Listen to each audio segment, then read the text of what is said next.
Donc là, j'ai mis, je viens de récupérer le fichier météo et ensuite, je vais sur mon logiciel de routage. Et mon logiciel de routage me permet d'analyser différentes routes. Et il me propose là, en l'occurrence, la plus rapide. Et c'est à moi de faire le choix entre la réalité des choses par rapport au fichier météo, qui n'est pas toujours exact, et ensuite par rapport à mon état de forme et à la vitesse à laquelle je sais que je peux faire avancer mon bateau.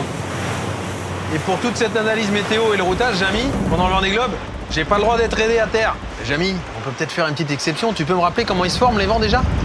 C'est à cause du soleil. Il ne réchauffe pas uniformément la surface de la Terre. Les continents, par exemple, s'échauffent plus que les océans. Les déserts, plus que les forêts.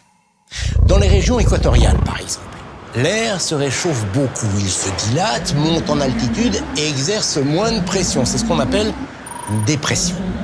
L'humidité se condense, forme des nuages et des pluies s'abattent sur la région. En altitude, l'air, devenu sec et froid, s'échappe au-dessus des nuages et retombe plus loin sur le plancher des vaches. Ces masses d'air froid et sec qui descendent exercent de plus en plus de pression. Elles forment ce que l'on appelle des anticyclones, synonyme de temps sec et ensoleillé. C'est cette différence de pression entre l'anticyclone et la dépression qui est à l'origine des vents dominants. L'air est propulsé de l'anticyclone vers la dépression où il est aspiré. Mais comme la Terre tourne sur elle-même, l'air ne se déplace pas en ligne droite.